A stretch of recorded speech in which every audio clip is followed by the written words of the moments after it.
AJ, something really gross happened today. Wait, I didn't start it. You didn't start it? No, hold on. Let me start it.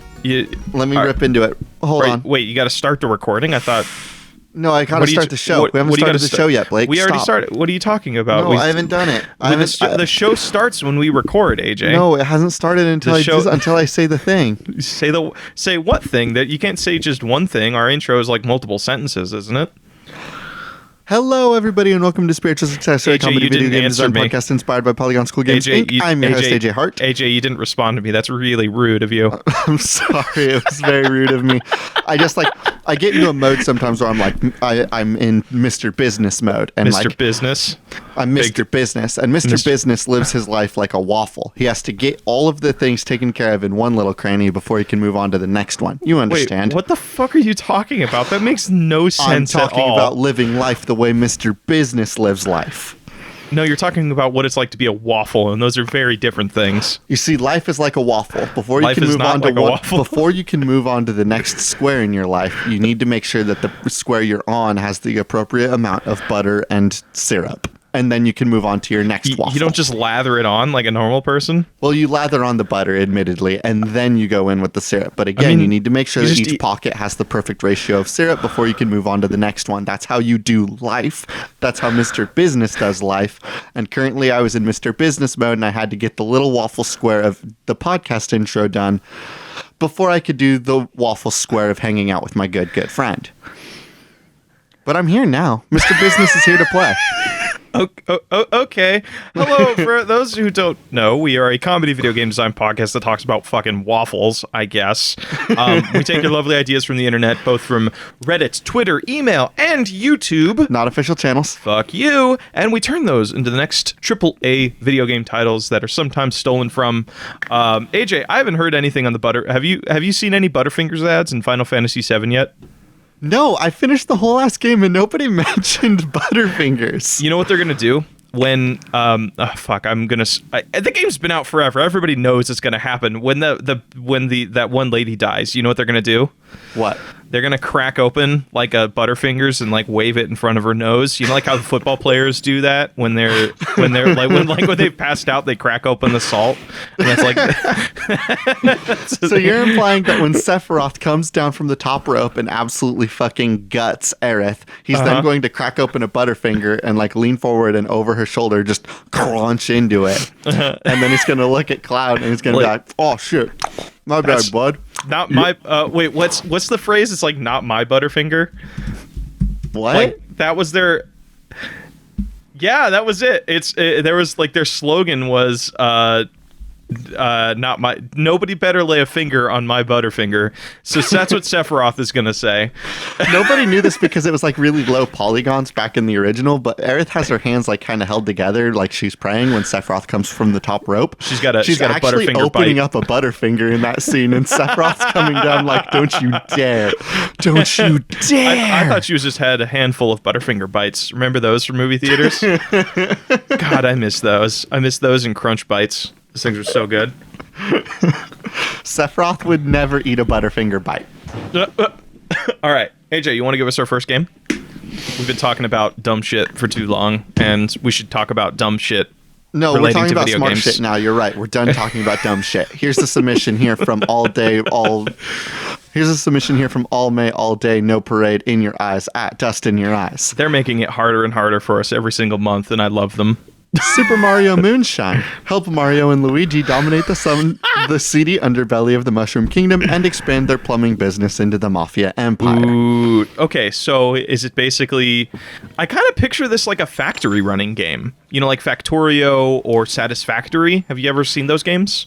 No, but they sound very satisfactory. Here's one I think you'll know. Minecraft Tech-It. Remember that mod? Where you build like conveyor belts and other machinery. Wow, you don't know what I'm talking about, do you? No, I didn't. You're missing out. Tech-It was so good. Oh, that's right. You discovered Minecraft later in life, huh? In my old prime. In your old old 24-year-old. No, I just never fucking played PC games. Man, I mean, like it was available on like Nintendo DS and other various things. Minecraft never made it to DS. What are you talking about? Yeah, it made its way to 3DS, dude. What? Yeah, I own it. It's great. It's on 3DS. It's not. It doesn't update like all the other platforms do, but it doesn't have like the Bedrock stuff. But yeah, you could totally still play it. Minecraft's on the DS? Yeah, dude. You didn't know this? It's pretty. It's fun. I enjoy it. Yeah, dude. But either way, going back to the concept, the thing about those games is that it's all about building the biggest factory system. So if we're gonna do, and I don't think I've seen this, it's like turning a booze making game into like a factory game. So you know what? What's moonshine made out of? Do you know? It's like rye, and it's like kind of an offshoot of whiskey, right? Isn't it? Yeah. Yeah. So, I mean, you can also make. I think you can make moonshine out of basically anything. Like I know you can do it with cherries and blueberries and honey and stuff like that. So, you know what? What do the Minecraft people make it out of? Sugarcane. Next question. It's just rum. I was going to say Koopas. Because there's a lot of them in the world. There's Koopas and Goombas. I'm sorry, did you say Mario or Minecraft World? Did I say Minecraft? Oh. I think you said Minecraft, so I said sugarcane. I got Minecraft on the brain. We were talking about that with our Discord, so I'm still in that mode. But, so I was... the thing about moonshine, you got to take things that are plentiful. And Goombas, metal coins, and Koopas are like the most, like... the most what is it called? There's a lot of it in the world, so I want to make moonshine out of Koopa. You are currently implying making an alcoholic beverage out of meat. Yeah. Yeah, it can be done if we can make it out of cherries. But think of it here, AJ, stick with me for a second. Okay, I'm with you. How cool would the design be of a mason jar that has a Koopa shell as the cap for it? Like how fucking cool of a thing would that look? That'd be really kick-ass, actually. And it's got like red or blue liquid depending on what shell you put into it. Okay. So it's about building, because they're plumbers, right? So you have to build each level, or maybe like the thing about like Factorio and you want to build like an actual factory. Here's my problem with building an actual factory is like I love going on tours of breweries. There's a lot of waiting around for that though is the thing. Like there's not a lot of gameplay there. You just kind of put stuff in a big jar and then you wait. Here's what I do think it would be very interesting though. Because like it's the idea of a manager, and for some reason when I thought about like a Mario plumbing or a Mario Mafia game, do you remember the Mafia Facebook game? No, I do not. Tell me about it. Okay, so apparently you're not a real PC gamer. Well, fuck. So, yeah, it says the guy that's never played the most popular video game of all time. Which one? Minecraft, dude. Oh, okay. Minecraft is like the #1 selling game of like all time, I think. In Facebook, we used to have Facebook games. Yes, and not like the Messenger games. I do remember those. My grandpa plays all the slot machine shit all the time. I'm very familiar with those.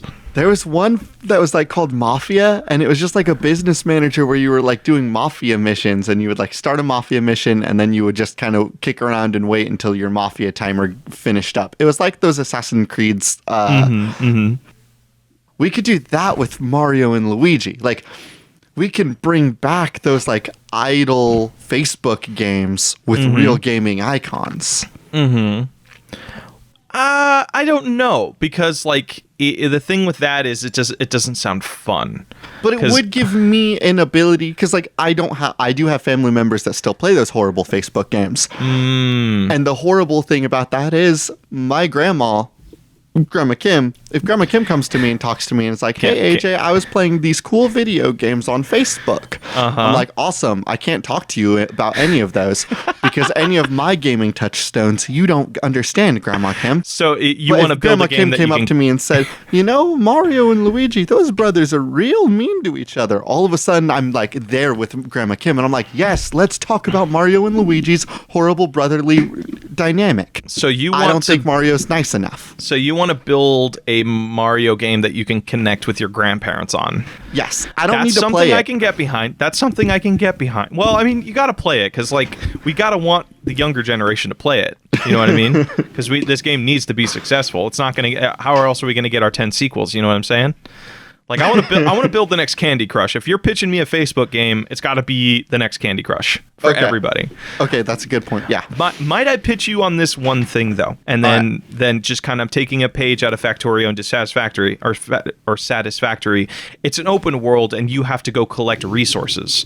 So what I'm hypothesizing is that it's an open world like Mario 64, Mario Sunshine, Mario Odyssey, but whatever you beat during the levels becomes your resources to make into moonshine. So it incentivizes the going and playing and collecting, but then you're taking it back to build your factory. So like if you take out a bullet bill, guess what? Now you have some metal to build a conveyor belt. Take out a Koopa, guess what? Now you can juice them and turn them into a tasty adult beverage. Okay.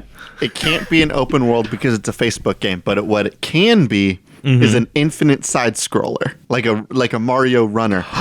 Blake, it's the Mario Runner game. It's the Mario Runner game built into Facebook. You run through that, you get lots of points. Oh my god, that's such a good idea. Earn those into the currency, which you then can use for your horrible Facebook game. And then my grandma Kim and I can talk about Mario and Peach and Daisy and Donkey Kong and Bowser and all of the other cool Mario characters. Okay, so it's an infinite Mario Runner where you the more like the further you get in it. So it's like Tiny Bird or you mean Flappy Bird? Did I say Tiny Bird? Fuck, I'm an idiot. No, I was also thinking of another one. I don't remember the name of it, but it's like you're a bird that is constantly sliding down hills trying to go as far as you can. But it gets like more complicated the further you go. So what I'm saying is like it's an infinite amount of worlds, but like the further you go, the further into the worlds you get. Or it could be like a randomly generated rogue thing. Randomly generated Mario Infinite platformer runner. So the further you go, the more resources you get. So it does incentivize getting better at the games because like 5 minutes into this infinite run is when the real goods start coming. Yeah, but it is like an infinite Facebook game, so like you're gonna need like 500 Goombas, and like a Goomba will spawn like once every like couple of seconds or something. Like it's going to be absurd how much of this Mario Runner you're going to need to play, and that means that finally Nintendo can put their Mario Runner IP to good use and something people may actually want to play. Turns out all you needed to do to make Mario Infinite Runner good was to add a booze mechanic, basically. Or any game mechanic. I never played it. I didn't know how it worked, but I remember like people liked it and then they didn't like it because it just like it wasn't for like 30 good. seconds, and then the paywall popped up and they were like, actually. Next video game. So okay, so we don't want to talk about boozy conveyor belts. Nah, I think we're good. Okay, all right.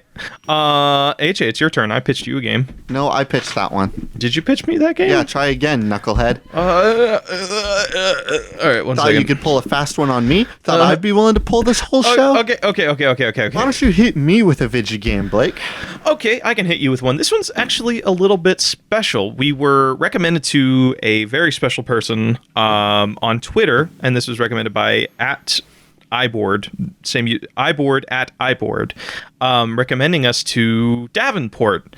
Wait, like hold on, wait. The Davenport of Mabim Bam, CGI, and stuff like that. So wait, hold on. If we're gonna take on Drew Davenport, give me a second. Let me get this.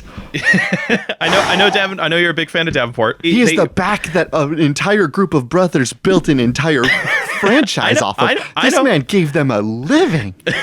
But so they recently retweeted like a bunch of old submissions that they sent out to the CGI Reddit, and I'd like to read one of them because one of them kind of hit me that I thought was really, really fun, and I think you and I can have a lot of fun with it. So all right, let's do it. Let's take on Drew Davenport. So this one came to us from @the_Davenport. PUBG, but instead of a Russian island, it takes place in a giant restaurant where you must hide all violence from the waitstaff. So the waitstaff of this restaurant have had it fucking up to here. They don't want to deal with any like our buddies work in like Starbucks and other like what is it called? Customer jobs. They have no fucking patience for it. So that's our wait staff. They don't want to see anybody be doing dumb shit. So what do you think? Wait, is it not? If it's PUBG, wouldn't the wait staff be trying to kill each other without letting anybody see? I think the wait staff can one shot kill you. So like they are like observers and they have their own like walkways and other like paths to follow. So this is a PUBG, and I don't think I've actually seen this before. It's a PUBG where you can't, like, you have to be like a ninja. It's you like have a to PUBG with 2 teams, apparently. So you're created a team deathmatch game. Well, I think maybe no. I think the wait staff. Actually, you could do that because the wait staff could be on their own thing. Oh my god, that'd actually be like wicked fun. Actually, I want to focus on the idea though of like a wait staff that's all trying to kill each other, and there are customers that cannot see that.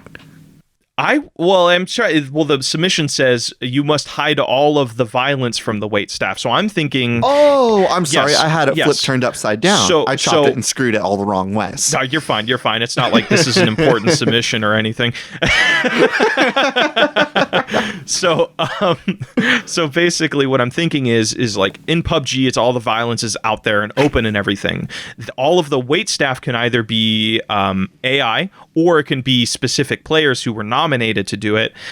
You need to Hitman style kill without being seen. So you are the wait staff. So like maybe you have to. That's where the teams come in, where one person serves as a distraction while the other one is killing. Actually, in a weird way, this is exactly like Trouble in Terrorist Town for like Gmod. Have you ever played that? Yeah, it is a little bit like Trouble in Terrorist Town. Yeah, so it's like you're like trying to kill people without being seen. Yes, so it could be like these kind of. It's like a big restaurant. It's like something where there's like multiple floors to it, and like each level is like a different. Actually, it could also be like maybe even private parties, because there's wait staff at parties and stuff like that. So it's like each thing is a little bit different. So you start off with like, say, because parties can't be like crazy huge, right? So it's like 10 people. There are 10 people that are trying to kill each other, and you don't know what they look like. Maybe we take a little bit of influence from Spy Party, I think is the name of it. Have you ever seen that? Okay, wait. I want to get a hand on this ball, and I'm trying to just understand the shape and the scale and the tone of this ball. Yes. We have a game where 100 people are put into a restaurant, or do you want to drop that down from 100 to a smaller, more digestible number? I mean, we could do. I mean, if we want to make this absurd, we can pack 100 people into a restaurant. I want 100 people in a restaurant, maybe like a 2 to 3 story restaurant. Yes. And the idea is that like it is like PUBG. They can pick up items, they can shoot each other, they can absolutely beat the tar out of each other and get those good kills. But there are AIs running around that have like a scope, and if they see you do a violence, they're going to forcibly remove you from the 3-story Chuck E. Cheese. Oh my god, is this like, oh fuck, this takes place in like an arcade Chuck E. Cheese style place where there's like tubes you can go into. Yes, there's like I was about to say like there's like a ball pit that you can. Yeah, the thing that makes Fortnite and and PUBG and all those games so interesting is like people are like, oh, there's tilted towers and there's sand pit and there's the bridge, and so we need to have like a 3-story building that's big enough to have those geographical locations, right? Oh, holy shit! This is a 90's game, dude. This has to be like peak Chuck E. Cheese and McDonald's Playhouse places, where it's like it has to be like very 90's theme. Like the carpet looks like vomit. It's just no. I really like this game. Okay, so it's like the wait staff have had enough. I mean, yeah. Well, AJ, this brings up a really weird point though. Are these grown ass adults inside of like Chuck E. Cheese? Because like if it's a game about like kids running around with adult wait staff with sniper rifles, it goes into an area that's very touchy. Okay, no. It is adult staff. It is children characters. There's no actual murder that's going to be happening. Okay. Maybe so it's like they have dart guns, basically. If an adult staff sees a kid roughhousing too hard, they get like put away, like they get timed out, and like maybe like the character falls on the floor, and it does that like Halo 3 thing of like, oh, you were killed by the Guardians or whatever. Oh shit, that's what you can call them too, the Guardians, because they're watching over, right? Yes, they're watching over. So if you do a hit or a crime or a violence when in the sight line of one of the employees, your character's out for the round. Hey AJ, I'm going to pitch you on something that makes this, because this right now, this doesn't feel like This just feels like Fortnite, or it just feels like PUBG in its own space. And you know what those games need? They need alternate ways to win. You can win by being the last kid alive, or you can win by making the most tickets possible. So there's two things that you can do here. One, you can kill and take people's tickets, or you can play arcade games in the middle of this like PUBG event, but while you're in the arcade game, guess what, AJ? You are vulnerable. You can be killed in an instant, so it's a gamble. So it's a currency system. So you can find a corner to go play arcade games, and like the arcade games are wicked simple. It's like one button, and then you're done. It's there's little mini games. Yes, but it's like it's so stupidly simple to where you don't have to sit there for 5 minutes. It's like you log in real quick. Takes 10 seconds to play that round. You win some tickets or you don't. So it's like it's just enough to where it's dangerous, but it's not going to be an automatic like you're gonna die instantly. Yeah, and if you try to cut through, say, the ball pit, and somebody jumps you in the ball pit because there's like never anybody watching ball pit, it's just a big massacre in there. Oh my god! You could lose all of your tickets when you're in ball pit. So we call it the kill pit, the kill room, or something like that, because everything has to have a weird, wacky like. I think it's just called ball pit. It's just called ball pit. Oh, yeah.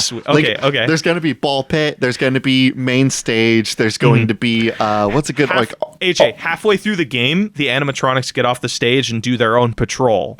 So like if you are met by them, you aren't killed by them or whatever, but you're hugged. They'll be like, "Oh, you're such a cool little kid," and they hug you, and then suddenly you're either held, like you can't move at all, or they actually just take you away or something like that. They put you into nasty baby jail. No. They say, we're looking for the birthday boy. Who's our birthday boy? So they pick you up and they take you away, like, because they think they're taking you to your birthday party or something, right? So the animatronics will grab anybody, or only people that they see doing a Chuck E. Cheese crime? I think they'll grab anybody. So like that could be like a fun little gamble. Little so like stage hazard. Yeah. So you can be at like at an arcade game and suddenly you're picked up like Five Nights at Freddy's style by just a masked animatronic, and you're just taken away. And it's like really dark and grim, and like all the other players can see you being dragged away or something. Okay, so what sort of weapons can you have in this PUBG thing? Like obviously we can't have kids running around our Chuck E. Cheese with guns, but we can have sticky hands. We can have those little party poppers. It's anything found at the prize counter. So you have lollipops that you can throw like daggers. You have the sticky things that you can use to wrap around people and cause them either to stick to the building, or it just causes them to like lasso style, like hog tie style, where they just get like tied to the floor.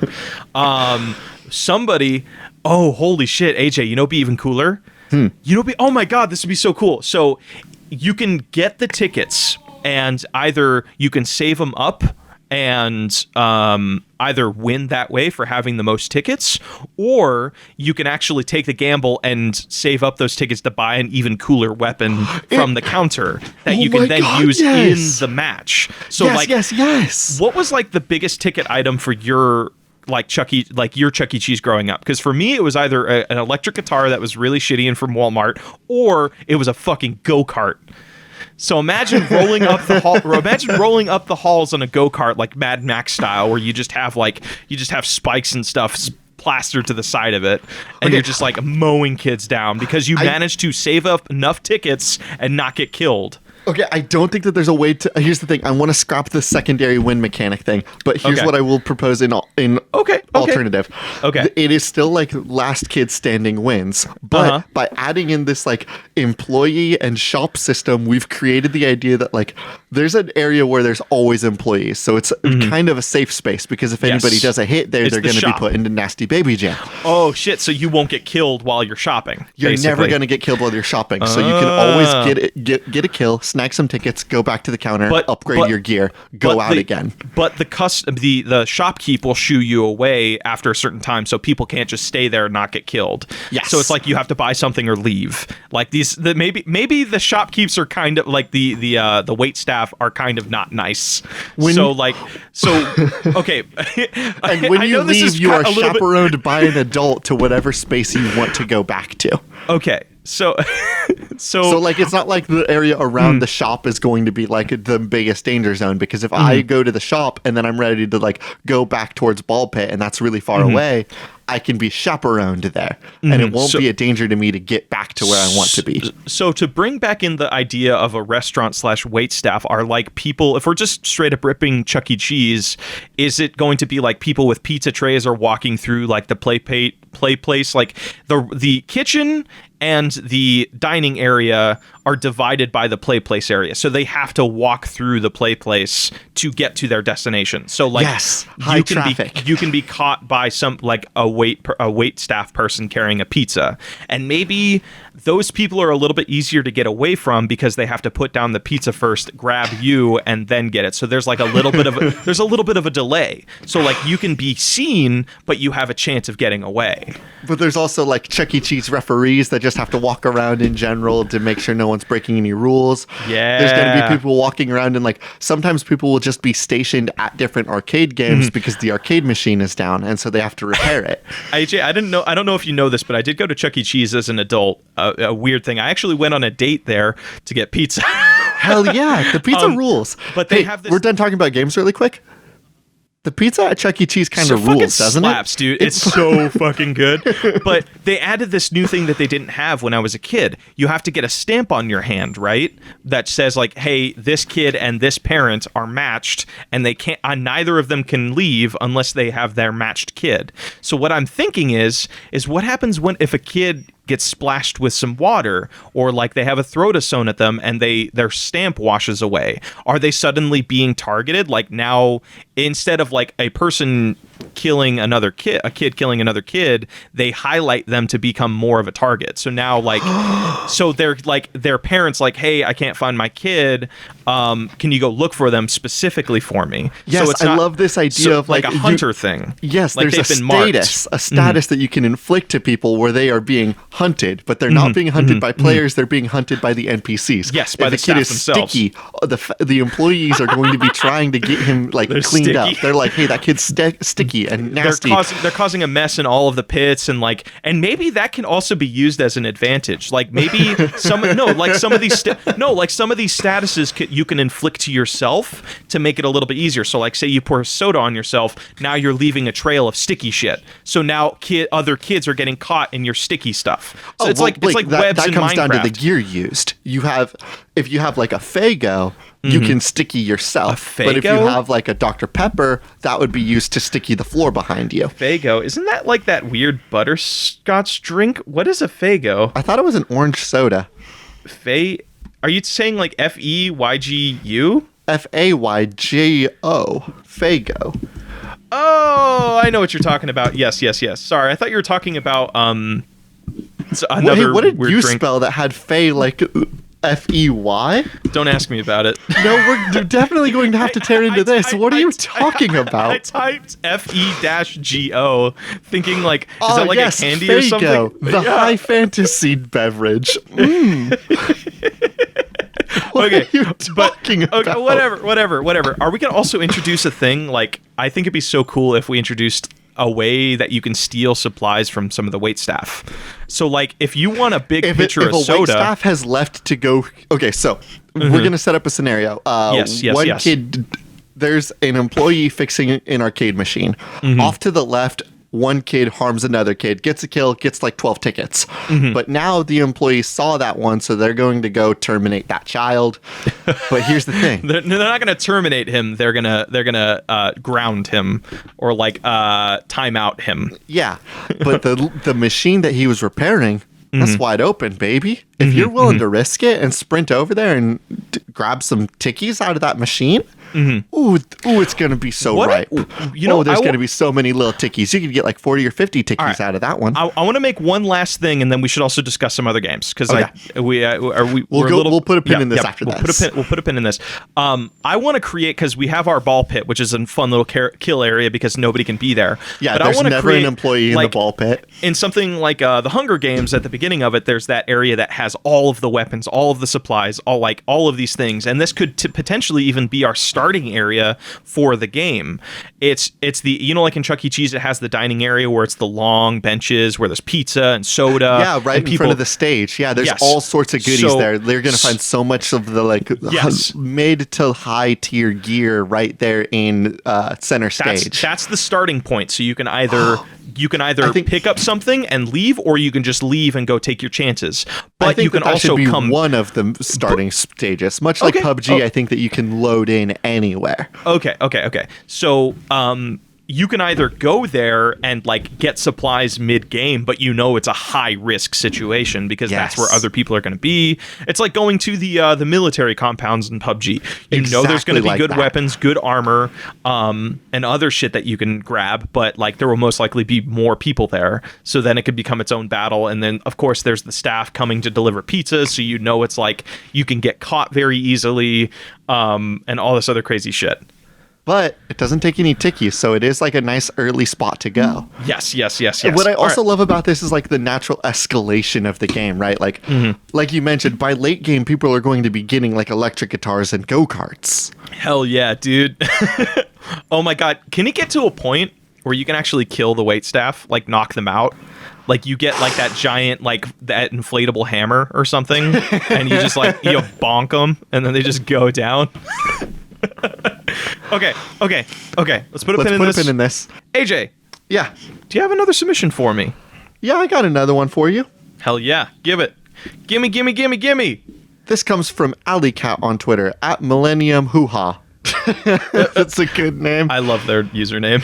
Make a game about axolotls. Is it a platformer? Holy shit, a shooter? A dating sim? I don't know. You decide.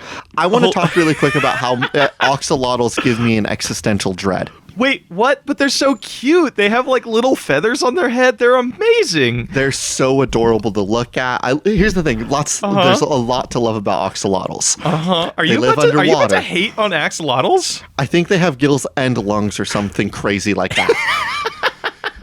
If you were to perform any harm against an axolotl, remove any sort of organ or remove any sort of limb, it will fully regenerate said injury. Yeah, as most lizards and reptiles do, my friend. What are some other things? Very cute. Looks like it's always smiling. Okay, it's an amphibian, by the way. It can breathe in and out of water. So that means me and my axolotl can chill and watch movies together. How fucking cool is that? Here's the part that gives me an existential dread about axolotls. Mm-hmm. Did you know that they live their entire lives in a larva state? Really? Oh, that's why they stay adorable? Yeah, so here's the thing. If you have an axolotl and you give it a shot of like, it's like potassium or iodine or some like naturally forming chemical. If you give it a shot of that, it causes a chemical change in their entire fucking body that will turn them into a salamander.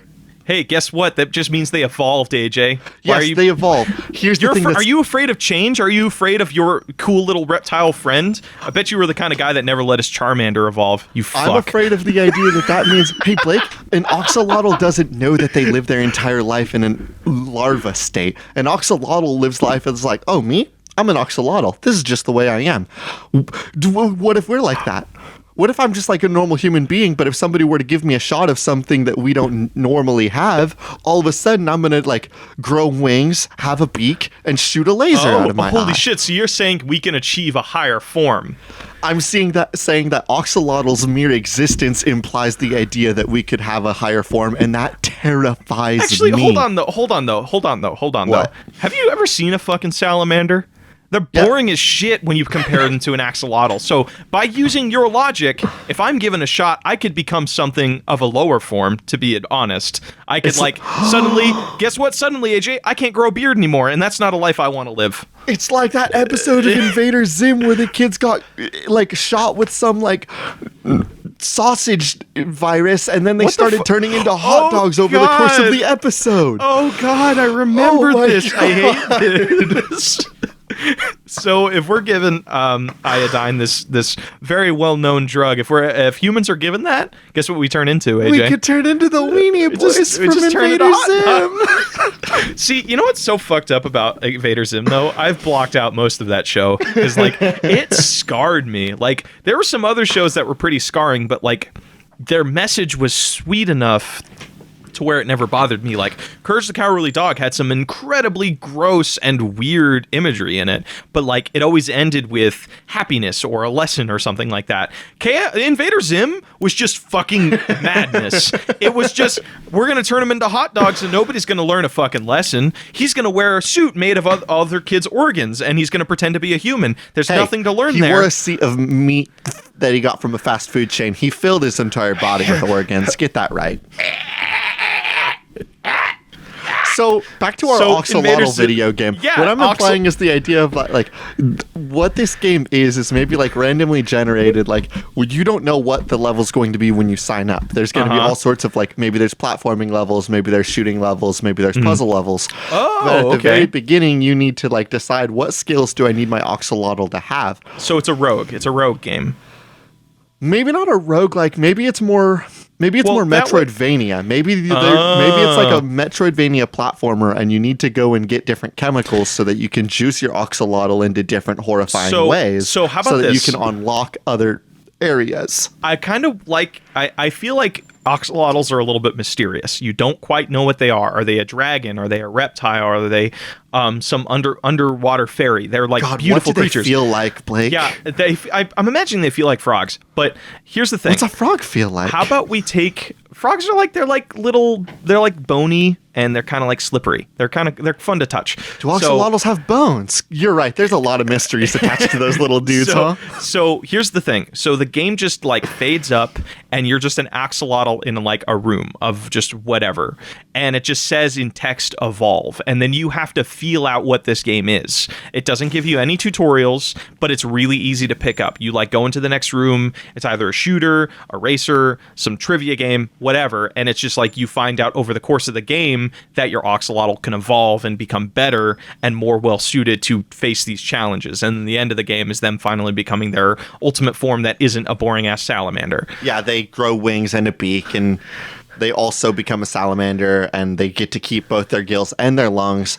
How fucked up is that, by the way? If you're an axolotl, sorry, I need to get back into this because it really does fill me with dread, Blake. You're an axolotl, you're an amphibian, you're like, oh man, I can breathe water and air. This shit rules. I got poked by something. If I go into my house again, I'm going to drown to death. What? Because if they turn into a salamander, they don't have gills anymore, dude. Oh, I mean, well, I'm assuming that the moment they like morph, they gain new senses towards that thing. Like it's like would I? If AJ Hart got a shot and I figured out that I couldn't breathe oxygen anymore, would I know? Well, I know? AJ, you learned to breathe oxygen on your own. Nobody had to teach you that. It's just an innate skill all humans have, and or most humans have. And the axolotl loses an innate skill by getting a shot of iodine. It's replaced by a new sense, I'm sure. What other sense? Are you like, hey, I understand now that if I go in the water, I'm not going to breathe like I used to. Like I'm sure it's like a primal thing. Like his own brain will tell him. But his brain never told him to evolve. Oh fuck. See? Well, he was like, never supposed to evolve. You're right. It was like an outside force. Fuck, that's so crazy actually that can happen. That's very weird. Thank you for finally getting on the same page as me. The idea of just suddenly not being something that you thought you were for like the entire time because of an outside force, that's a weird situation. This shit keeps me up at night. Well, they keep me up at night because they're so fucking cute. Have you ever like? There's this picture I'm looking at right now of like an axolotl like floating in the water, and it's like gills are all blue and like silhouetted. Oh, it's so cute. Yeah. Do you know they breathe through their back? How cool is that? Until they get a shot of iodine. Also, that's very cool. Axolotls are so weird. Yeah, axolotls are cool, dude. They're like they're pretty rad. They're pretty rad reptiles. So yeah, it's like a 2D platformer. I think with like a lot of swimming mechanics, because like I've always personally really liked like side scroller swimming levels. Like those levels in like Donkey Kong Country were always really cool to me. I always loved them in Mario. Didn't like them in Sonic the Hedgehog though, but that's because they sucked. I was picturing this as something a little bit like Inside, where it's like that side scroller swimming stuff. Where you remember where you're in the submarine and you can like charge up and ram through things, it gives you different abilities while you're underwater. And it could also be because they are amphibians. There's going to be like above ground levels and underwater levels. So like you have to level up certain abilities. Like maybe here's the thing. You have to get the iodine so that you can turn into a salamander, so you can do more like platforming and more of the level up on top. Yeah, when you get up there, you get a shot that gives you like an extra fin, and then you can go underwater, and then you can do like extra fast swimming, so you can unlock more areas of the game. Like I want that push and pull of going back and forth. And then the question becomes, does the axolotl continue to evolve, or do we give them a sort of like power wheel so that they can select which upgrade they want to be using? Yeah, and it just like morphs them Ben 10 style, basically. I think I think it's like we just use Ben 10 as an example when he has the ultimate watch where he can like just transform at will and it's instant. So like you can have different forms of the axolotl. So you could do a thing where it's like each level has multiple ways to get through it, like Sonic style, where it's like you can either take the above ground stuff, or you can do like the more elevated things, or you can do the bumper path. I think if you do it like that, and each route presents its own unique challenges. So you might have to go through a level a couple of times to understand the requirements of each route, and then you can build your axolotl to do that route the fastest. Yeah. I can picture this becoming a really cool speedrunning game too, where it's like, I want to build everybody knows that this level you have to have the best water upgrades to get through it in under 10 seconds or under 30 seconds or whatever. So then like you can build this whole speedrunning community around this axolotl game. Speedrunning axolotls is also a really fucking cool thing to say. Speed axolotl. Say that 10 times fast. Holy shit. Okay, what I also like about this is like we can imply the idea, because you were talking about like min-maxing and stuff. Maybe there's like more chemicals than there are actual forms, and so like by mixing different chemicals you can get different upgrades out of it. Ooh, this reminds me, I know you haven't played it, which is like I really recommend you do, primarily because I love I think her name's Lola. Is it Lola? I don't know. You haven't told me what game it is yet. Hold on. I'm going to take the sentence back. Plague of Shadows. Shadow Legends. No. It's Mona. Hold on. I just want to get this right because I have such a hardcore crush on her. Oh, is it Plague Knight's girlfriend? It's Plague Knight's girlfriend. She's so cute. So, okay. So, fuck, what was I making? You said that this reminds you of... This reminds me of Plague Knight, because there's... Not only because I have a huge crush on Mona, she's awesome, wonderful. And in your mind, Mona and axolotls are right next to each other. No. I'm trying to tell you and also the audience to try out Plague of Shadows. One, because it has an amazing story. Mona's a great character. I love her. But the whole mechanic of that game is that you are an alchemist. So you have your fuses, your housing, and the chemical that's inside your bombs. So like you can, like, let's use that for this axolotl game, where like you have your skin, you have your gills, and you have your feet or something. Those are the three things that you can try out different combinations. Like I have really cool spiky gills, so that allows me to burn through enemies really fast. I also have skin that allows me to be a lot slipperier, so I can do dash mechanics much easier. So like I can slide my way through this whole level. Hey, Blake. Yeah, what's up? Did we accidentally just create Wet Hollow Knight? I have not played Hollow Knight. I hear it's very good though. So it's just Wet Hollow Knight. All right, let's put a pin in this one too. I like this very much. I do like this a lot. All right, give me a game, brother. Ah, shit, was that one not me? Oh no, wait, that was you. I also just had that submission up and ready. I opened my phone. All right. All right. This one comes to us from Ray at LRay13. I believe they're also one of the co-hosts for Gaming New Horizons, right? Yeah. Good podcast. Check them out. They just said him brain. So instead of himbo, it's him brain. So is this a game about a himbo who wants to become the smartest himbo ever who existed? Hold on, there's a joke. I can think about it. I can think of this. I don't know why, but I wanted to say Megamind, but he's not nearly buff enough. Fuck. It's just buff Megamind, so is this like... Okay, if Megamind was buff, though, he would be a him brain, right? He would be a him brain. Also, that movie fucking rocks, by the way. Yeah. I rewatch that movie every now and again, and I'm like, when was this made? This was like This is like really awesome. Himbrain.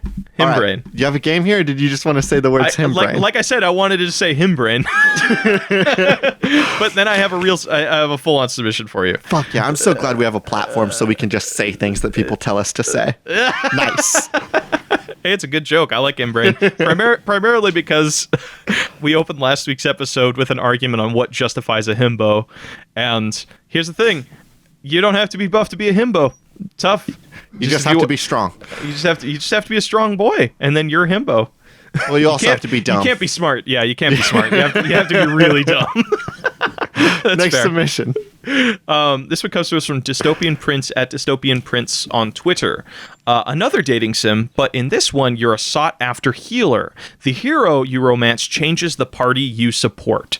So, this is a dating game on who you are romancing dictates like the strength and the outcome of your game. Yeah, it would decide like who you have in your party, right? I don't know. Like I feel like it's one of those things where it's the level and then a bunch of like communication and conversations based off of what your actions were during that level. So it could be a thing where, hey, you're going through this level, our sword master is running low on health, and you decide to heal her up, but like that might have negative impacts towards the other people. It's like, hey, you let me like take super amount of damage during our last mission. How, I don't want to be with you, or I don't want to be a part of your party next mission. So it could be something like that where it has like your decisions could either have positive or negative outcomes. But like so you're a dating game where like the actual RPG actions that you make are going to be what affects the romances. Yes.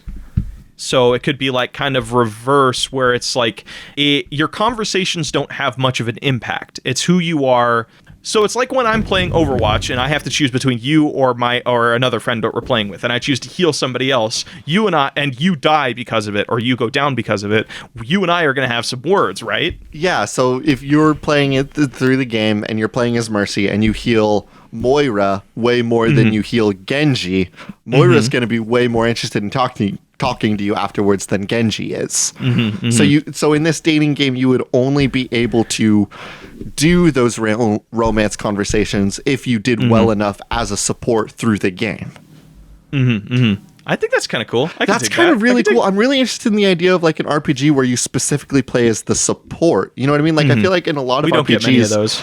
Yeah, in most RPGs, you play as the DPS character, right? Like you're high damage because like most video games are a power fantasy. Like I'm way more interested in being Goku than I am the Zenzu bean farmer. Why would I care about growing beans? Well, I mean, some people like farm simulators. If like, I'm sure if you release like a DLC for what's it called? That one gardening game that everybody loves. It's not Minecraft. It's Stardew Valley. If you released a Dragon Ball Z add-on for Stardew Valley where you're farming beans, people would be all over that shit. You know what I mean? Yeah. But like, I don't know. I'm really interested in the idea of a game built for support players, people that like to play support. And you can customize the shit out of what kind of support character are you. Are you the one that supplies a lot of ammo? Are you one that has all the shields? Are you the one that can heal, or the one that has like it can set up a bunch of turrets and other shit? Okay, I think that you can choose what kind of support character you want to be, and certain romance paths are only accessible to certain support characters or support types. Well, so like if you want to get in, I think that like certain characters are more likely to be supported by different support types, right? Like if you have a ranged character that like you're interested in, they're not going to need a lot of shields. They're going to need more like the ammo. Yeah, more ammo support skills than you need health.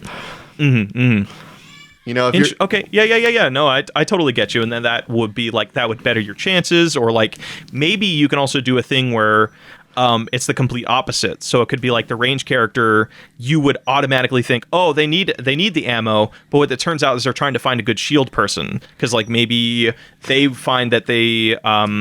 Like it's just like some opposite of expectation sort of thing. Yeah, I get like what you mean. There's like a little bit of trickery in it, so it's like it mostly follows that idea. But like some people are like, I don't know what I'm doing. I've tried everything that this character might be interested in, like all the other characters, and I still can't romance them. So like. And then you have to look up like a Prima guide or something. And then you find out that the barbarian doesn't need more health. The barbarian wants a shield. Please give the barbarian a shield. Like he's really good at being hit all the time, but he doesn't like to be hit all the time. Give him a shield. Stop giving him more health. More barbarian buff softies, please. Yeah, like the barbarian's like, oh, I'm so good at bleeding. I wish I didn't have to do it so often.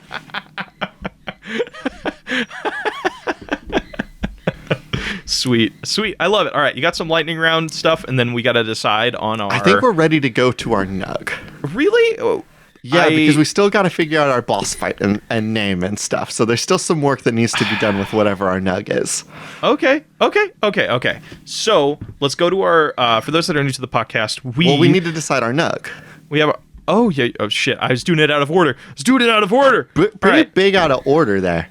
All right, so on 3, we're gonna say what our nug is, okay? Okay.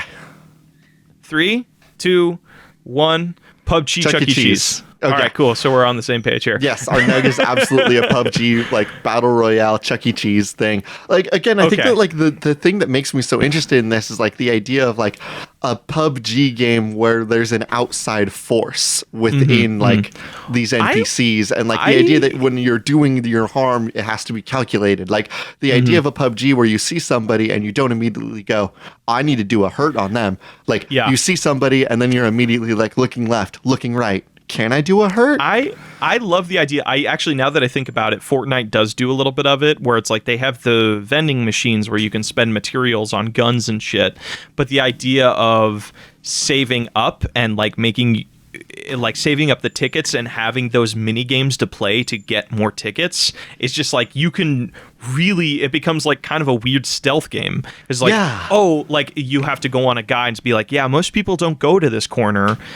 So this is where you can like do tickets, or you can like just farm tickets, or like maybe you can figure out a way. There's a mini game by bathrooms that really doesn't give you that many tickets, but it is relatively safe. Yes, because that's adults are constantly going to the bathroom in intervals of whatever. So like you can go there, and most of the time nobody will fuck with you. Yeah. So it could become this like, and depending on what level you're in, each thing has its own, like you can go to Chuck E. Cheese, but then there's also a McDonald's Play Place level that has a completely different layout. Of course, we'd just change these names. Instead of like Chuck E. Cheese, it would be it'd be the Axolotl Lounge. So it's like I have an idea for how we're going to do the naming convention. Don't you worry. Oh, okay.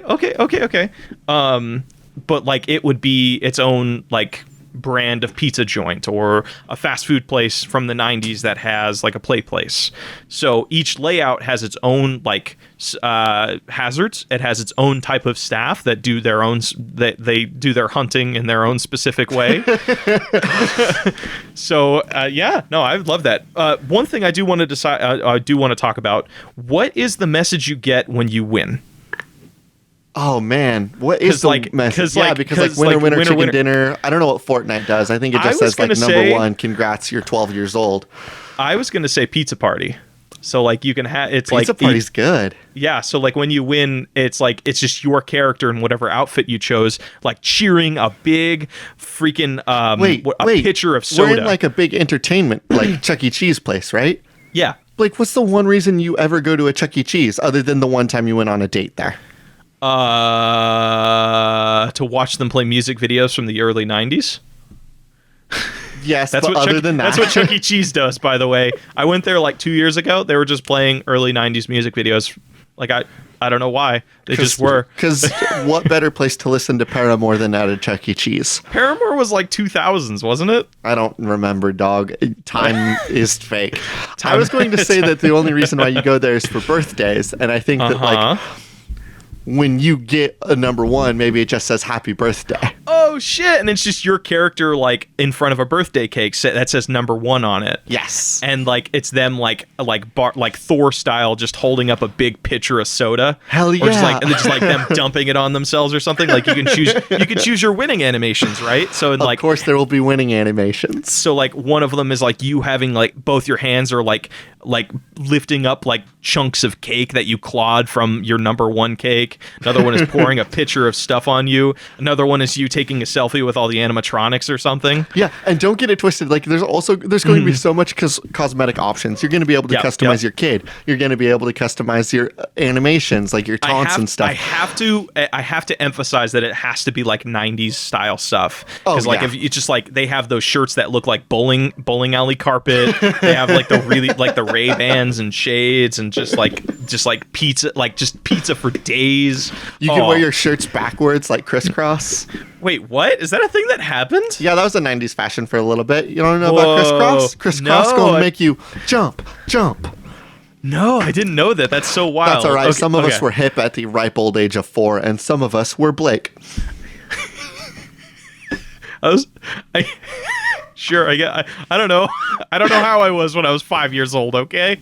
Well, when you were 5, it was officially 2000 because you and I were both born like 96, 95. Yeah, so. I was born 95. You were born 96, right? Yep. Oh, okay, cool. So I was in the 90s longer, bitch. Ah, damn. I'm more 90s kid than you'll ever be. You're just a poser. You're a poser who watches reruns of Saved by the Bell.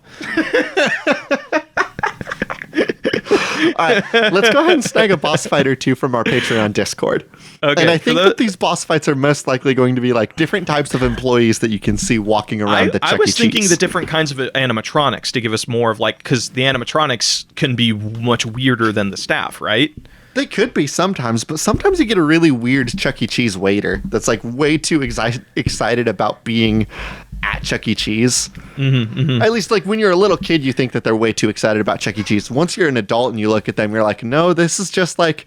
No, they've lost it. They've worked here for too long. They've officially snapped because they've heard the same Chuck E. Cheese anthem 10 times over the last hour. Like, bro, actually, I know I'm going on another tangent, but like I was at Chuck E. Cheese for an hour eating pizza, and they played the same songs on the dot every 10 minutes. Every 10 minutes, and I was about to claw my ears out because it became so much. And I don't know how the employees do it. So there could be one where there could be a Chuck E. It could be a Chuck E. Cheese, that one of the locations, right? Could be a Chuck E. Cheese where all the waiters lost it. They finally lost it. So it's become they've lost it. That's just part of the aesthetic of the game. Like all of the employees are nuts. So well, I mean, in the sense of like that they don't upkeep anything. So like some of the play places are just in ruin. It becomes like a post-apocalyptic wasteland, but inside of a 90s Chuck E. Cheese. You know what I'm saying? Low key. Uh-huh. I've just thought that that's what Chuck E. Cheese looks like on the inside normally. I mean, yeah, nobody goes to them now, so like they're kind of grimy, but you know, they have decent. AJ, you want to go to Chuck E. Cheese, dude? So I got a boss fight here from Zendrika on our Discord. We should explain really quickly what boss fight is, because I think we have some new listeners. If you're part of our Patreon Discord, we have a tab in there for boss fights, and people can submit different bosses for our video games. Yes, that we bring in every week. Zendrika suggests the Magical Order of Rocking Fairies, Morph for short, and it's a screenshot from Kiss, the band, but what I assume to have been Kiss when they showed up on Fairly Odd Parents. I don't know if this is a real screenshot or not, and that's maybe the thing that's fucking me up most about this, but... It doesn't surprise me. Like, I would totally believe it. But this definitely leans into the idea of like maybe some of the different bosses we can have are different animatronics up on stage, right? Like, oh shit, okay. Like, there's the animatronics that we talked about before that will eventually come off the stage and they'll walk around, but maybe the animatronics have like a set path that they're always going to do. But if Morph shows up, Morph is like, those are AIs that can like see audience members and walk out, and like they're going to be able to react to the players in a way that the animatronics wouldn't be able to. But we talked about like the electric guitar is like one of those top tier weapons that you can get. So could that be Morph has an electric guitar that I mean, the ammo's really limited on it, but if you're smart about it, you can snag the instrument from Morph after they're set. So actually, here's another idea I didn't even think about. Is there a way to defeat the animatronics when they are on their hunt? No, you're a child. Well, I'm trying to say, like, maybe you can get, like, something from the prize counter. It's, like, something that you wouldn't even suspect would be good. Like, it's a pocket video game, but that you find out if you dismantle it, it has a little piece of, like, disruptor in there that you can, like, tape to the back of an animatronic to where they just freak out and just die right there. So then you get their weapon that they drop, which is, like, a super powerful weapon, but it's super hard to get. You know what I'm saying? Yeah, I see what you mean. Yeah. So, like, that could be some sort of boss fighty thing. But also, do you have more with that one, or do you want me to give one? Why don't you hit me with one? This one comes from Sniff. They're brand new to our Patreon. A plant with ears. So I would love. I don't know if you ever played Fallout New Vegas. There was this vault where it was just made of nothing but plant people. So what if this is like? Please forgive me. This is a vegetarian. Like pizza establishment, so where it's like they don't serve any meat or whatsoever, but it's also jungle themed. So okay. The animatronics could just be plants that have instruments. The employees are camouflaged. The employees are camouflaged, like so you'll they're be harder walking to see. around and like you'll do a hit, and then like the bush behind you stands up, and it's just a whole ass person, and they're like, "Busted, kiddo." Yes. So it's like the employees are more camouflaged, but they're also like it's just a plant themed like. Restaurant. So like all of the play stuff is like it looks like the Tarzan Tower from Disneyland. I think that kind of vibe. Maybe instead of thinking of these as bosses and like just a way that we can think about like randomizing the game is like it's less like a full different map every time that you play and more like there are randomizers mechanics that can be shuffled around. Like you'll be like, oh, we're going to blank building, base building, or modifiers like in Halo. So you're going to base building, plants have ears, Morph is playing. Rather than or like base building. I just look at the boss fight stuff as like sometimes we take them literally. Like there was the Punished Harambe, which was like a gorilla version of Solid Snake or Venom Snake from Metal Gear Solid 5. Like I think we can take them literally like that. This is a game that's hard to bring in like an actual boss for. Yeah, but like I feel if like we take the essence of what that idea was and then build upon it, I feel like that's what the boss fight is for. You know what I mean? I love this idea though of like a set of employees that will sometimes be like fully camouflaged into the environment. Yes, that and all of the animatronics I think should be various plants that have instruments that are playing. That's how you would know that you need to be on the lookout for camouflaged employees. Like you would start in the stage and you'd see that the plant band is up, and then you could be like, okay, be mindful of the bushes. So it's like a plant with ears is not necessarily literally a plant with ears. Is that you saw an employee in a plant costume, but their ear slipped or something. Yeah, so like, something like that. That's like the little like sign that like, hey, this is the thing about this level is that all the employees are actually camouflaged, so everything becomes a gamble. Yeah, dude, dope. Those are our bosses, man. I love them. I love this game. This is a fun one. All right, it's time to come to the name. Okay. Now I know that I mentioned earlier that I had a system for this. Yes. Are we going to be naming different things? No, we're not. Because on today's system, we had a submission from Oblivion at Blivylad. Okay. That said, for a whole episode, put any game idea submitted into this translator that translated like 50 times and then comes back. But we're not going to do that for the whole episode. But what we are going to enter is the simple words Chuck E. Cheese Battle Royale. So give me a minute to get this ready. A minute to win it, baby. I also have a fun Battle Royale thing. All right, what is the name that you've got while I try to get this to fire up and work? I was either thinking Pizza King or Ticket King, a Battle Royale. Ticket King and 90's Battle Royale game. Actually, wait, AJ, I got it. Okay. We call it Only 90's Kids Will Understand. only 90s kids will understand the Battle Royale simulator. Only 90 kids will remember this war. Oh my god. I think that's a tagline. I don't know if that's a name. Okay, so it'll be like our name and then only 90s kids will remember. Yes, exactly. Okay. I love it. I have the band's bad translator. Now I'm going to type in Chuck E. Cheese Battle Royale. I love that sentence. Now, here's the thing. I typed in Chuck E. Cheese Battle Royale, and it just gave me Chuck E. Cheese Battle Royale. See, that's not fun. What if I type in Chuck E. Cheese is a Battle Royale? It didn't work. Okay, so AJ's idea didn't work. We gotta do old fashioned, boyo. We gotta come up with a name. I think Ticket King, only 90s kids will remember, is pretty damn good. Ticket King's not horrible, but I don't know if it hits that like that Chuck E. Cheese. Yeah, we gotta do it's like Freddy Fazbear's Pizza or Chuck E. Cheese. We have to be thinking about the competition, right? We've got. Well, if you put King in it, that implies that there is somebody who will be above ever. PUBG, whatever the one from the Titanfall developers is. I think we could just call it Pizza King. Pizza King Battle. Only 90s kids will remember. Pizza King only 90s kids will remember is good. All right, I like Pizza King. All right, let's call it. Let's pizza. Do we want to introduce Battle Royale into it? Pizza King, a Battle Royale. Nah, just Pizza King. I think cuts it. All right, cool. Pizza King, only 90s kids will remember. A Battle Royale game. Fuck yeah. Cut it, print it, we've made it. There's so much on the box. Yeah, I know. Well, whatever. Have you ever looked at a toy packaging from the 90s, dude? You know what? That's a just good crammed point. with action phrases. You're poseable. Right. You're right. There's a lot of action.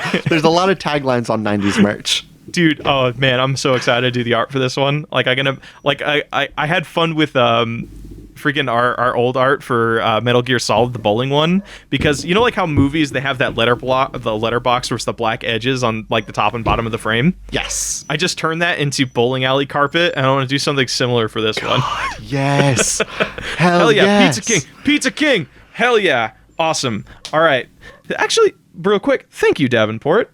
I know this idea was submitted towards Cool Games Inc., but we thought it was really funny, and we wanted to kind of show our love for the idea. So thank you. Yeah, I super hope you don't mind that we used this. Thank you. Thank you. All right, we're ready for patch notes, AJ? Yeah, I'm ready for patch notes. Hello, everybody, and welcome to Patch Notes. This week, we just want to tell you guys, hey, check us out on Twitter. We got some art going on there. We post basically every day, I think. We post every day except for the weekends. Yeah. So check us out. We do some fun news there. We do our announcements for like when we're doing our game night with Patreon and some other various news to just keep you guys updated. So it's also just the best way for us to interact with you. Yes. It's an account that Blake and I share together. We're generally hopping on there, seeing submissions and interactions over the week. Yeah. So check us out at Spiritual Suck with 2 C's. Thank you all so much for listening. This has been an amazing time as always. And also, as always, our intro and outro music is Cheap Shop by Anamanaguchi, an excellent song from an excellent band for an excellent game. I have been your host, AJ Hart. And I have been your other host, Blake Rea. This has been Spiritual Successor, and these are cool games. Hey, did you just try to take my bit again? I almost did try to take your bit again. I'm so sorry. Hey, Blake, hey, guess what, when AJ? Have you ever done the first time? Like, you've done it a couple times, and it's wrong every single time. And these are cool games. And these are cool games. No, and these are cool games. And these are cool games. And these are cool games. And these are cool games. And these are cool games. That's the end of the podcast. I'm not doing the outro.